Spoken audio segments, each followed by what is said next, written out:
This is Facets of Connection, where we are transforming relationships within an evolving world.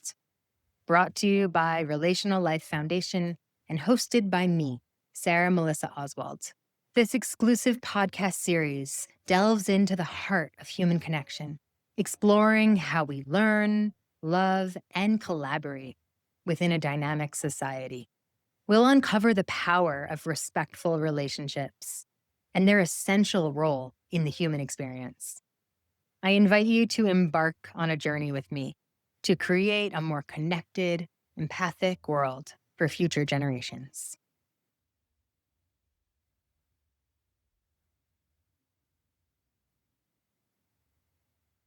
I want to start this introduction on a personal note because, honestly, this episode is close to my heart. If you're a parent, I know that it will also be close to yours. Even though my child is still quite young, I already feel a deep concern for what kids and teens are facing in today's world.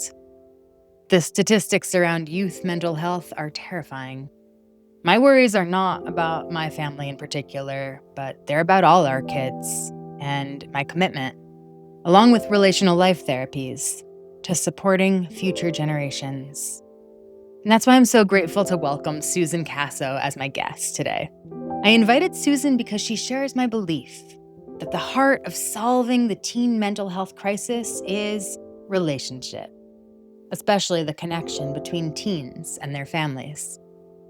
Susan is a licensed professional counselor and a mom of 3 herself. She's dedicated her career to helping families build meaningful bonds. She's a board member and mental health advisor for the Live Project and has worked on the film My Sister Live.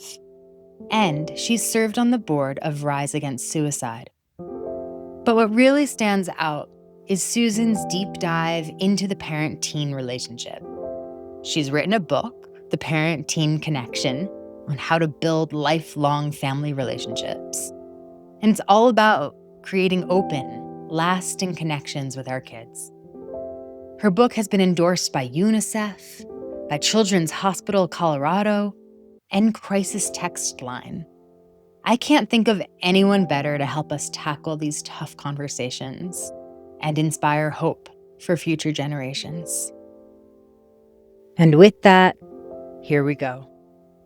Hi, Susan. Hi, Sarah. Thanks for having me on your podcast. Thanks for saying yes. I'm so grateful to have you here. Yeah. I heard about you and I heard about your book over and over and over. It kept showing up in my world. People kept asking me if I knew about you or if I had met you. It turns out we live really close to each other. And the work that we're doing at Relational Life Foundation is set out to support future generations and end the epidemic of loneliness. And I thought the book you wrote, The Parent-Teen Connection, I thought that fit really well into my personal mission. I have a 5-year-old son, and I think about what the future looks like for him. And I hear the statistics on teenage depression and anxiety and the crazy rates of suicide that we're seeing worldwide. And I feel personally driven to make an impact in the upcoming generation. And you're directly doing that. Tell me a bit about your purpose here. What made you write this book? So, I've been a therapist for over 20 years, working with teens and parents, and I'm also a mother myself. And I have 3 kids, 26, 22, and 12.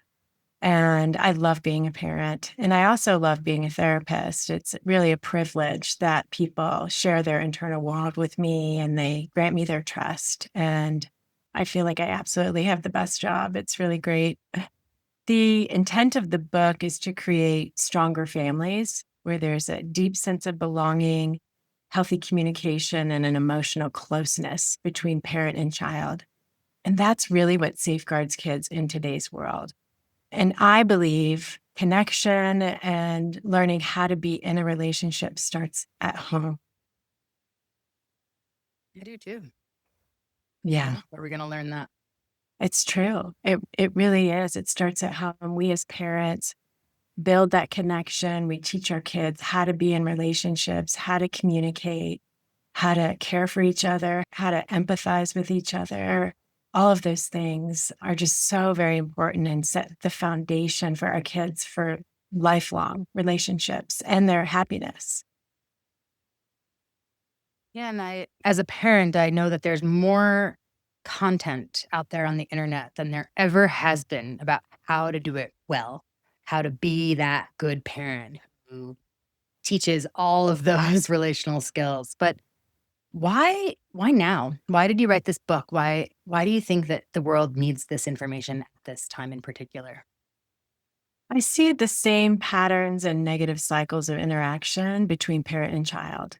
And, I wanted to take what I do in session with families that build safer families, safer homes, and closeness and connection. And I wanted to reach more people with the tools that work. And so that's really why I wrote the book. There is a lot of information out there right now, and it is really hard to kind of sift through it. And a lot of times people will come into therapy and maybe they're not as open, and their spouse or their parent or the child has asked the parent to come in. And they will even say things like, I don't need therapy. I get my therapy online from Instagram or TikTok. And we don't know what that information is, where it's coming from, or who that person is. And really, unless we do the research of, oh, they are certified, they have studied this, I think all of that is important information to have when you're looking at these and trying to follow what these people are trying to tell you online. Absolutely. And it's not personalized. Just because you're reading information doesn't mean you're doing the work and Yeah. bringing it into your home. That's a lot Right. harder to actually implement, don't you think? Yes. Yes. I think that's the other key is that we really do have to look at that. Everyone's experience is a little bit different. And that's what therapy is about. It's this back and forth open communication to have an understanding of what each person's experience is. There isn't always a cookie cutter solution. In your book, you wrote a lot about, there's a whole chapter about the parents' work about healing their own childhood stuff. And that ties into relational life therapy really well, right? When I'm working with couples, the patterns that come up between them, the relational patterns, are often ones that stemmed out of their own childhood. And a lot of the work I do with couples and that RLT does with couples is helping them heal their wounded child, developing a relationship with that inner part so that they can show up as wise adults in their partnership. And I think you can tell me, it sounds like what you're offering is very similar because the way that we show up in relationship with our teens or our children in general stems from our childhood woundings or patterns? Yes. Yes. We only know what we know, which is our experience, unless we really take the time to self reflect and to do things differently if we want to. Right. And so the book, after every chapter, there is a whole section on self reflection because that's how important I think it is. And I think when we self reflect in our relationships, we're actually showing the other person that we care, that the relationship matters so much that we're willing to look at ourselves, look at our tendencies, and own them and repair if that's necessary as well. Self reflection really is, I don't think you can have a healthy relationship without self reflection. I agree with you. And as a parent of just a 5-year-old, right? I'm not even at the teenage years yet. I've been surprised by how incredibly challenging that's been for me as someone who has studied this for, 15 years. Kids have a way of challenging us and bringing up those patterns that we thought we healed years ago. It was very easy for me to be in great relationship before I had a kid. And then that a lot of that got reopened and forced me to really look in a deeper way. And it's still hard. I'm learning every single day. And how do you find that in your own relationships with your kids now that they're older? 100%. I think when the stress level increases, we can really revert back to what we experienced in our own childhood. And I talk about in the book, even if we don't want to do it that way, sometimes that's what comes up and that's how we interact with our kids. Yeah. Yeah. So it is a daily challenge. I think it's just something, I think what's really important in that, though, is to give yourself some grace and space and compassion and allow that to happen. And then, self reflect and then choose to do it differently next time.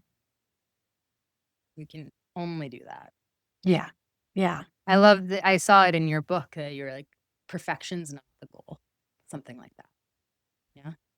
Yeah. Perfection is not the goal. In fact, we don't want our kids to think we're perfect because then it sets them up to think that they need to be perfect. And so, again, it's just really about owning our own tendencies and being able to communicate that and repair if feelings get hurt or if we say something that's critical or judgmental. I talk about in the book, like, talk to your kids.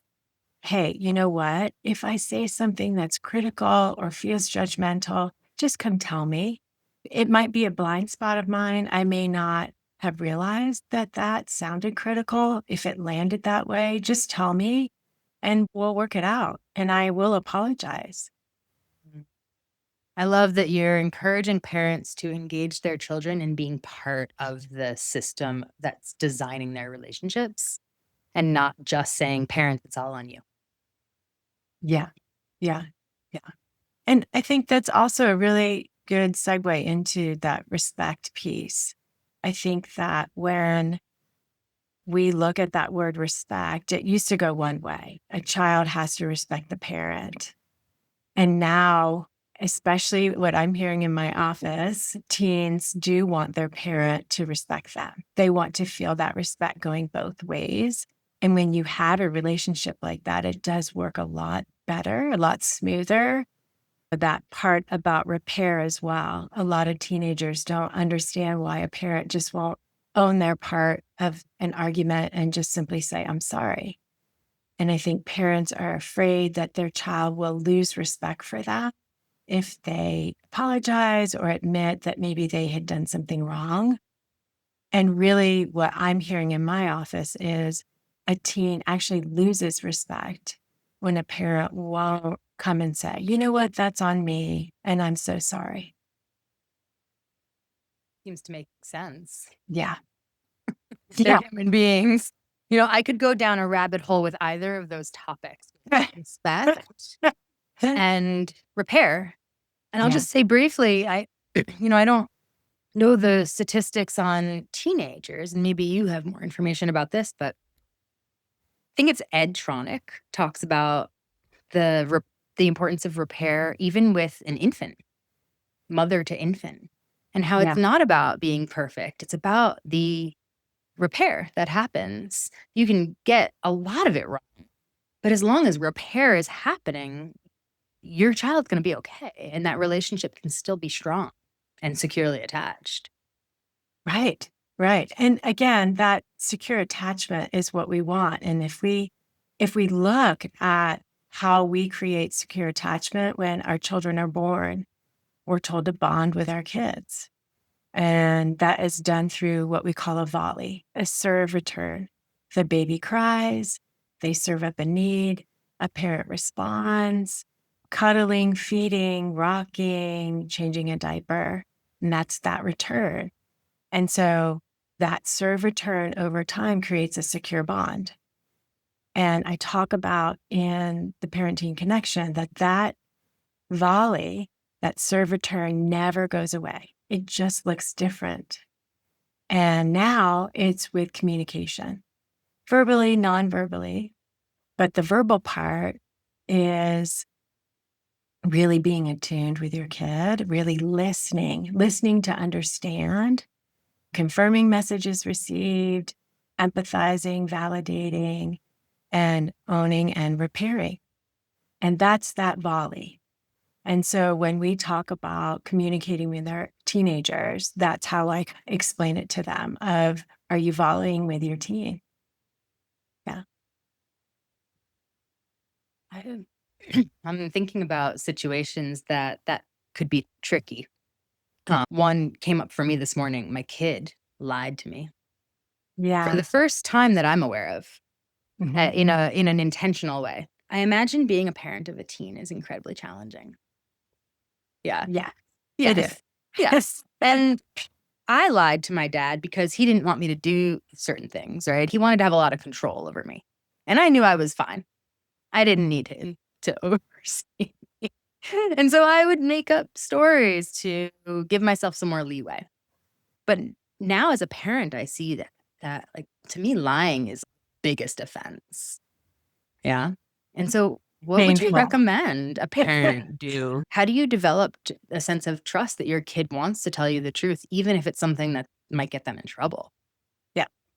And I do talk about building trust in the relationship in the book a lot, just so you know. And it's actually the foundation. I have graphics in the book, and at the top is building trust. And how do you do that with your kids from day one, right?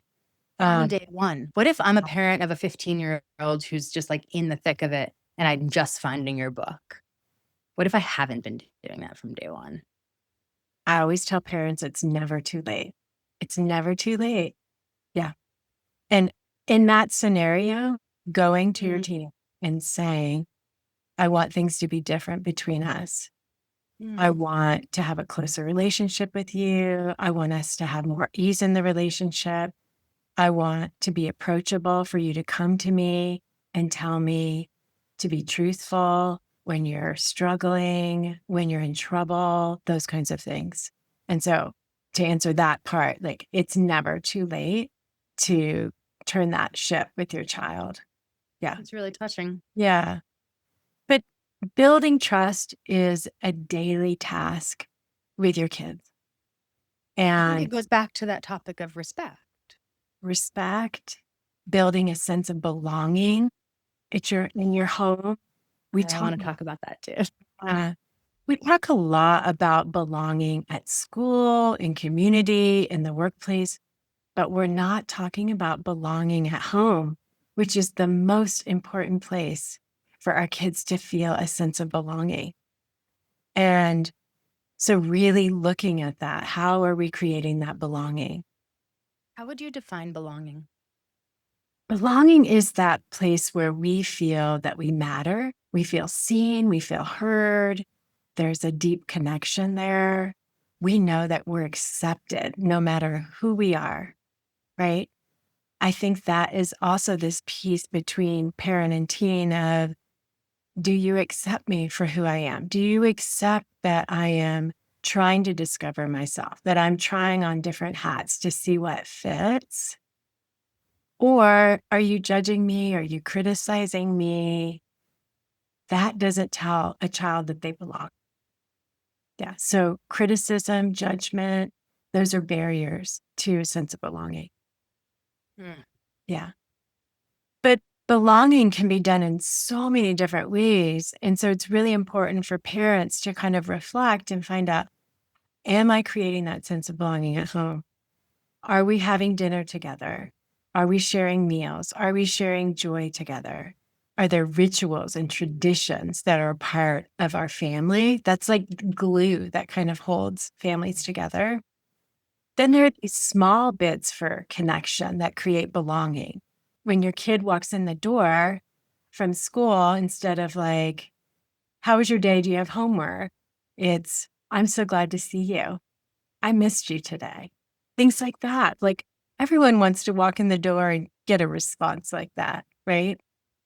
Affection, spending quality and quantity time together, all of those things create a deep sense of belonging. And that helps, again, you're building trust. Yeah. You're building trust and you're building a sense of the fullness of my human beingness is allowed in this home. Yes. Yes. Yeah. And there are more barriers to belonging, I think, that are really important to mention.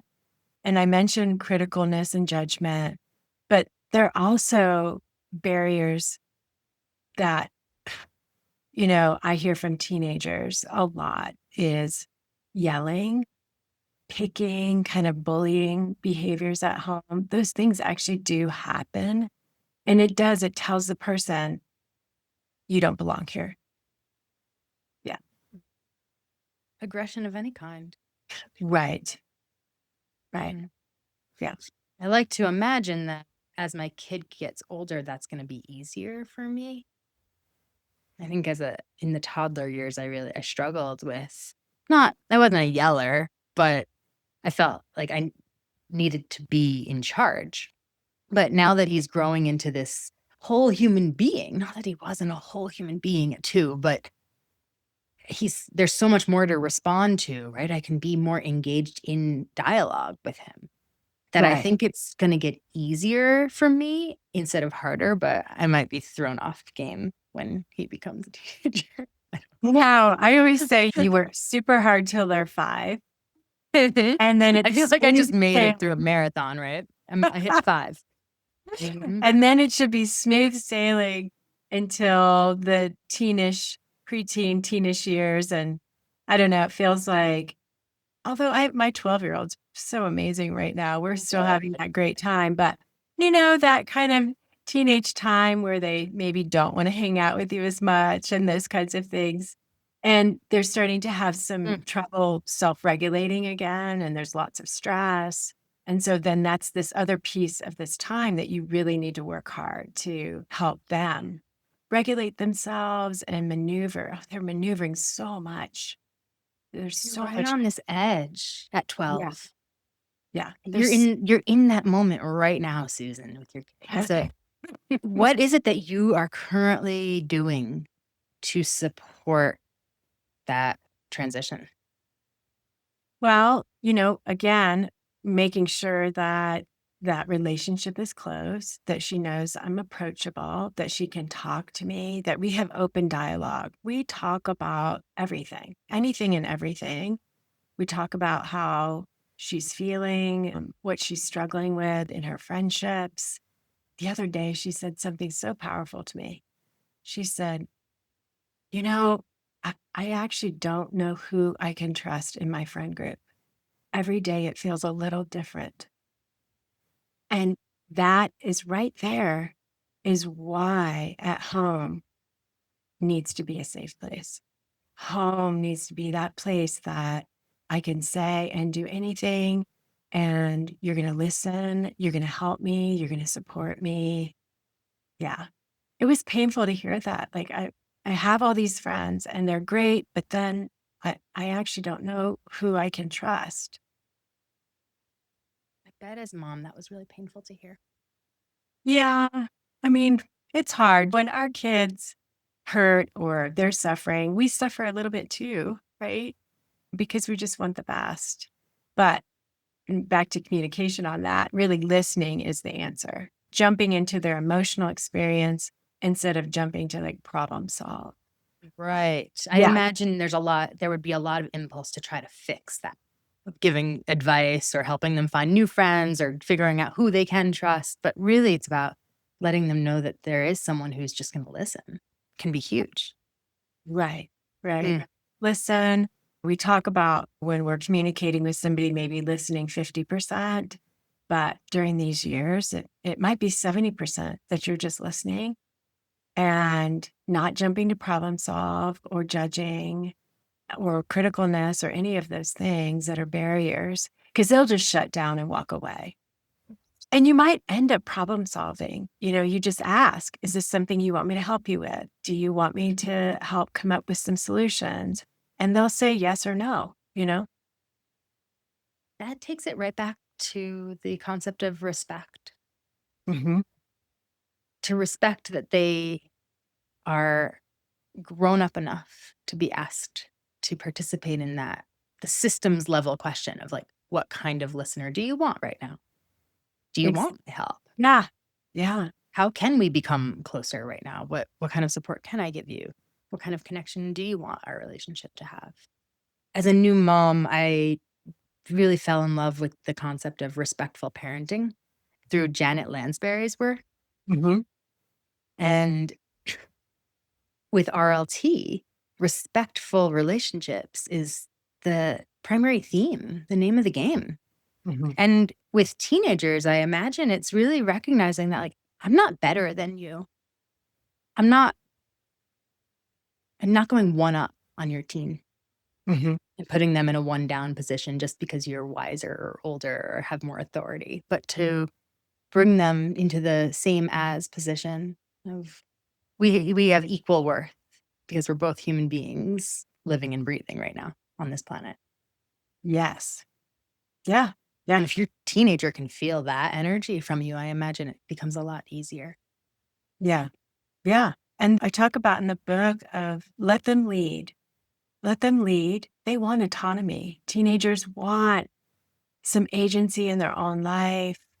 They are exploring, they're going out, but it is almost like being at a new job every day because things change every day. They're learning every day. And so I use that analogy. We've all had that first time job where we're kind of like, okay, what do I do? Right. So if a parent can just be letting them lead and following really close behind, it really works out better than the parent trying to control. Yeah. You talk about the mom dad role versus the role of parent in your book. Can Mhm. you talk a little bit about what the difference is there and how it impacts family relationships? Yes. So I've asked teenagers for years, what percent of interaction do you perceive as positive with your parent? And I'll ask them for each parent. And I do this so I can jump into their emotional experience very quickly. I can really get a good handle on what they are thinking, what their experience is at home. And most say around 30% is positive. And so when I ask them what makes up that 30%, they say things like, we cooked together, we went for a walk, we cuddled on the couch, we went fishing, skiing, all of these wonderful kind of things where the parent and the teen are experiencing joy together.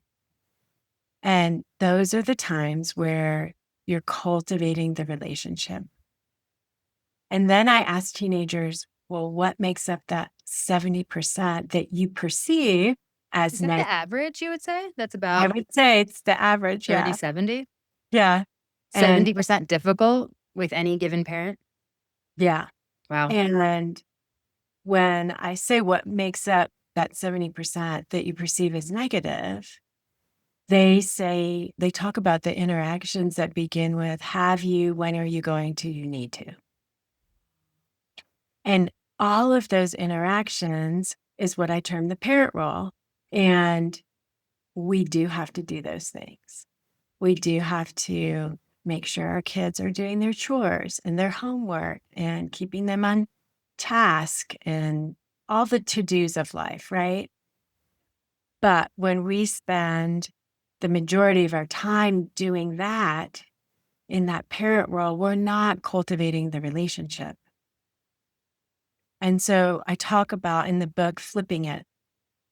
Try to have 30% of the to-dos and the chores and all of that, those types of interactions, and 70% of where you're in that mom dad role cultivating the relationship.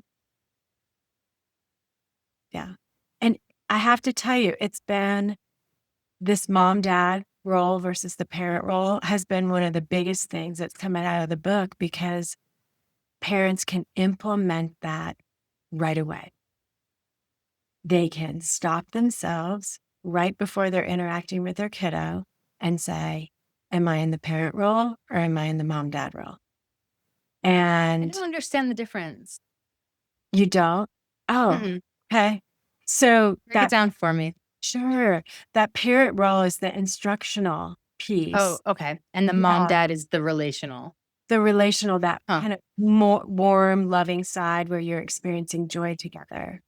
And why do you call it that? Because mom or dad because it's a name that's relational rather than parent, that it's more about connection. And then the Yeah. parent role is what we have to do as the guides or. Yes, exactly. And I remember standing in my living room and talking to my son and, "Oh my gosh, did you clean your room?" or whatever it was, right? And I actually said it out loud. "I just want to be your mom. I don't want to be a parent today.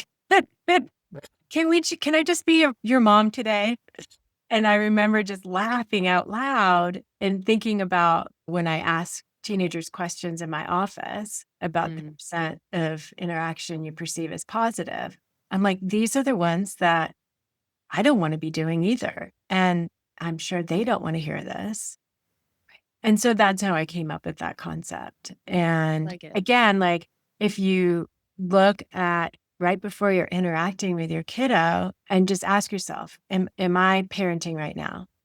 Mm, Or am I in that mom dad role? Are we having fun together, experiencing joy? And mm, it's like, it's a really good way to just understand like what are my interactions feeling like to my kid. Oftentimes, and I know I do this, my kids tell me this all the time. I repeat myself.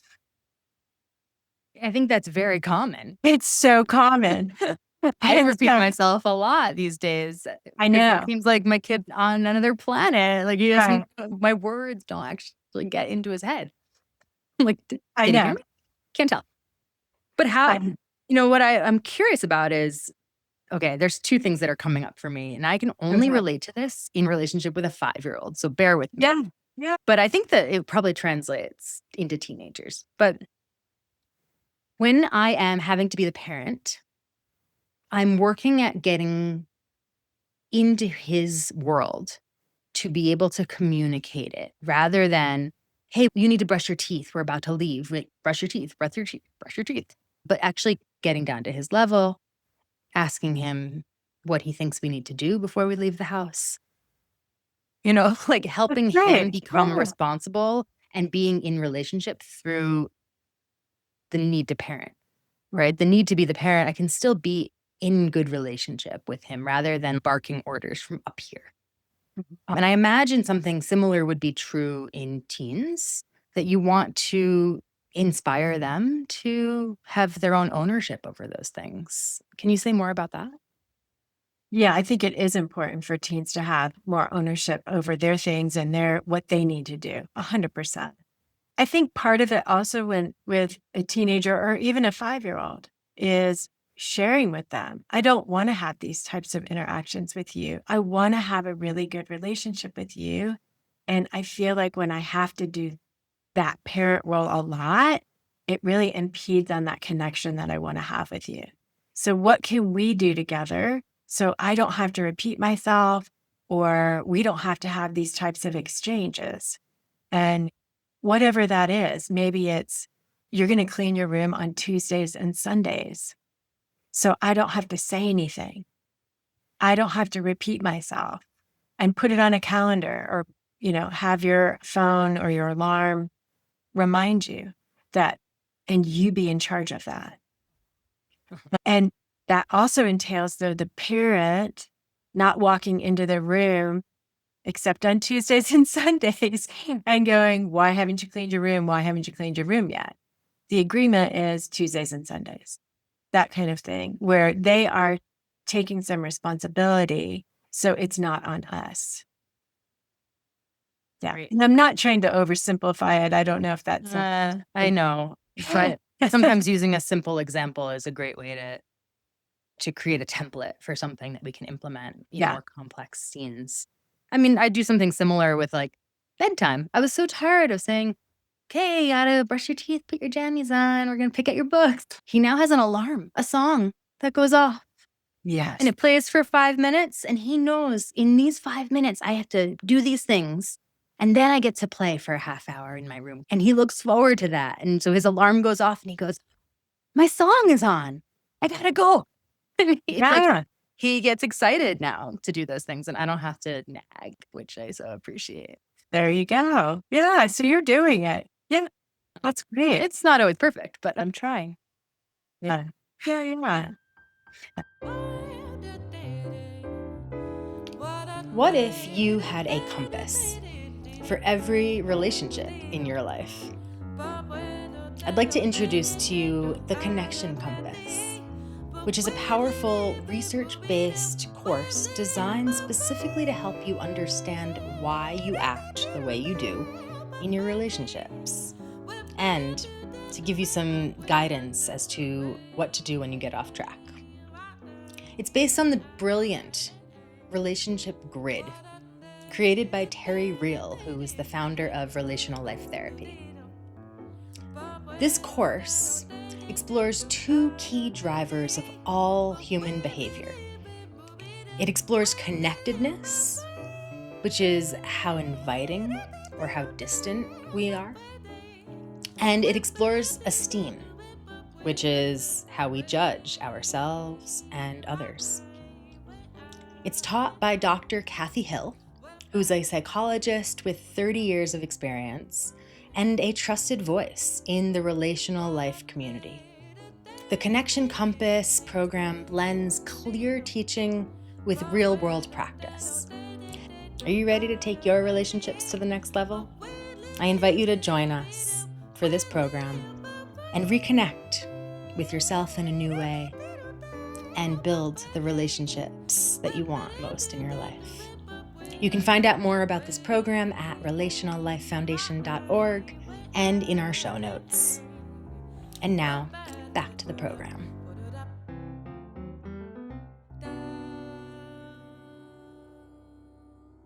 There's something called Infinite Campus. And it's been around for many years because my 26-year-old had Infinite Campus. And basically, it's a place that all their grades are, and if they have a missing assignment, all of those things, the parent will be notified. And so it's actually the worst thing that we've done, I think, because what happens is now school is almost now on the parent. They're responsible now instead of the child. So this is like another example of parents are checking it every day, talking to their kids about it. And again, what we need to do is schedule a time. They're in charge of it, not the parent. Wow. Yeah. It seems like something that was intentionally done to actually try to do the right thing, Oh, to help sure. have more transparency so the parents can step in and support. But from what you're saying, it sounds like it's taken the responsibility right out of our teens' hands Right. The and intention taken was the good. Yes. Yeah. wow. Yeah. So that's a very common one. It's a big topic in my office of my parent is constantly nagging me. And then I have to go and explain, well, there's a delay. I did turn that in.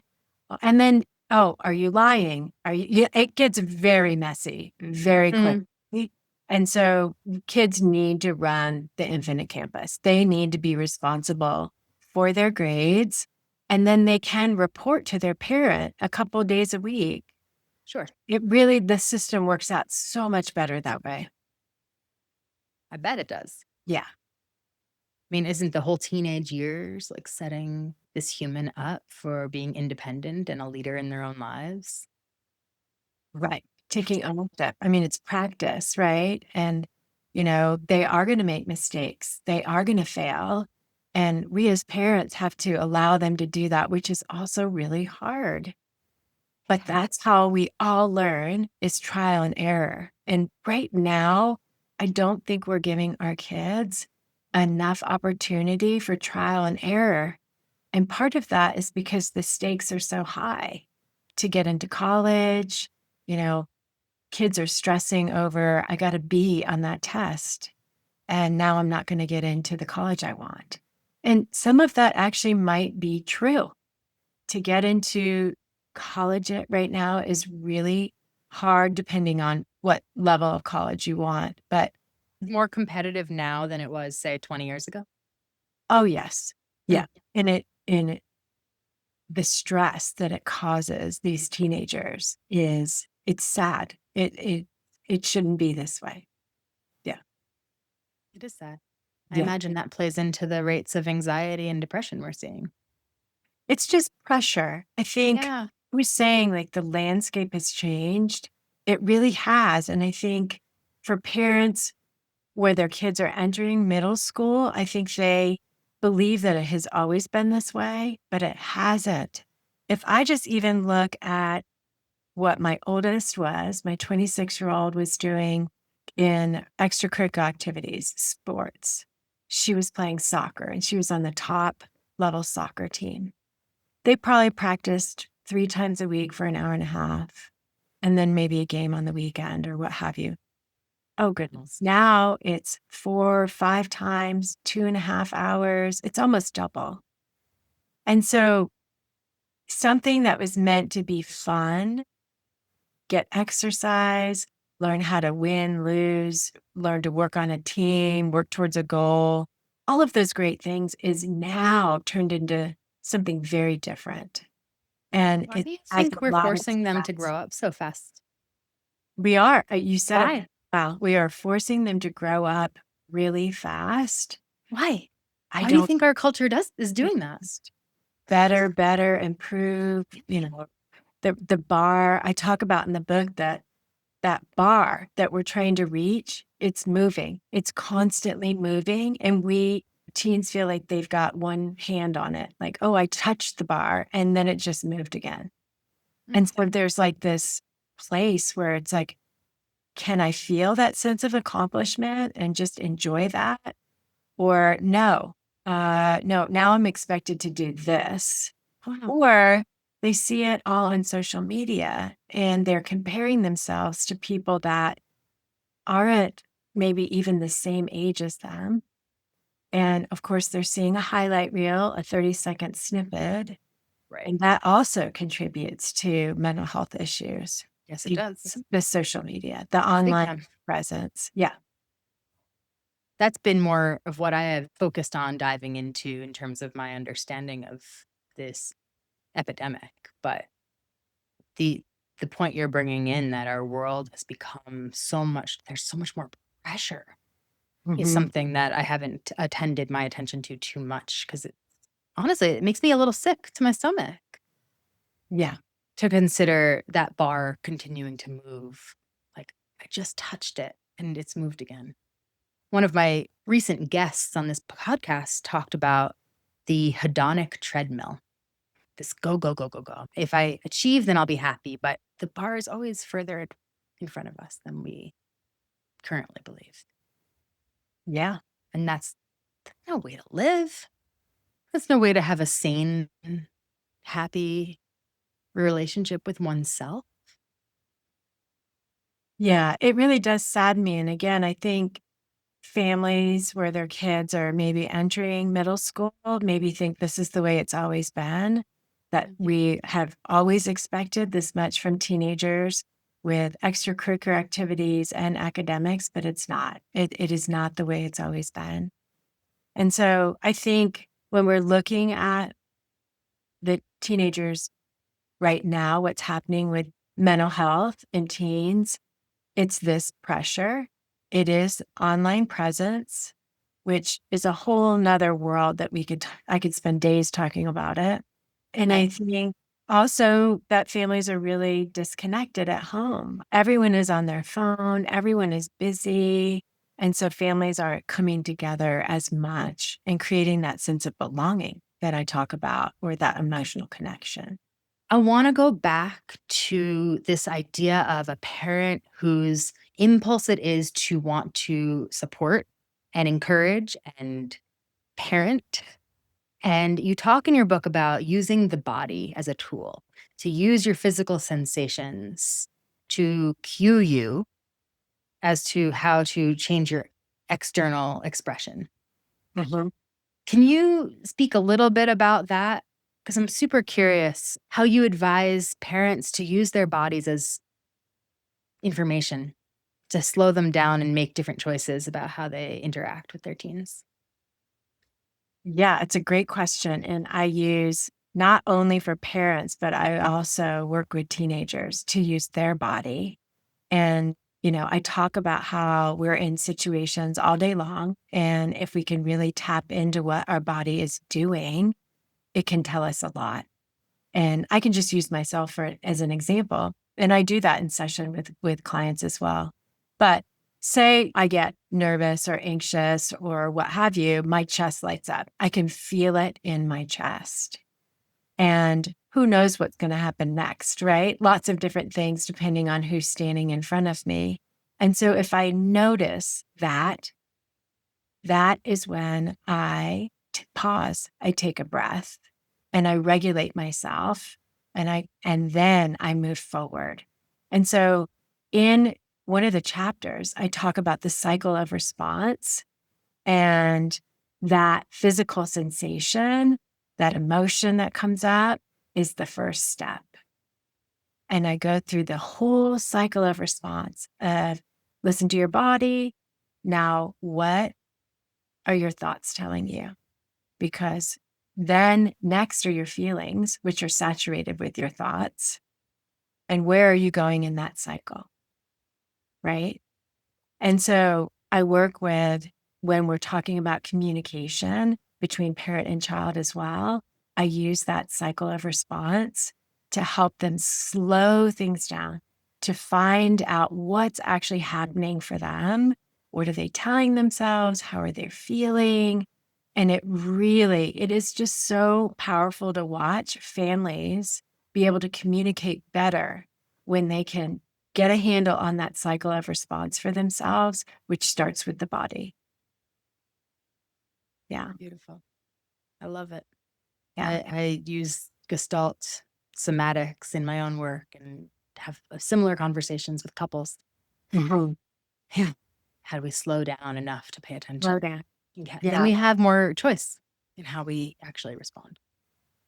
Right. And again, we have to remember parents are modeling.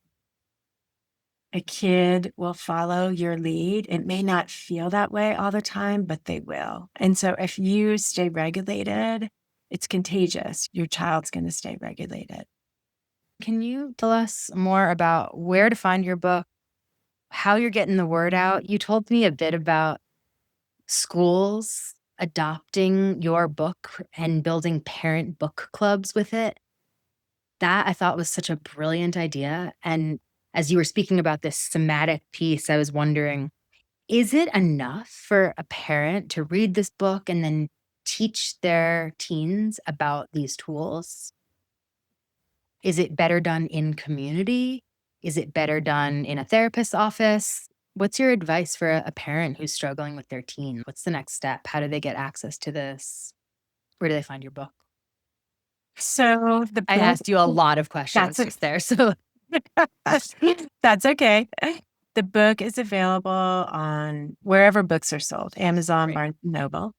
You mentioned book groups, and it is something that's taking off. The local school district purchased 100 books and gave them away to parents. It was Okay. unbelievable. We had an event at the Boulder bookstore, and parents came, and then we gave them books.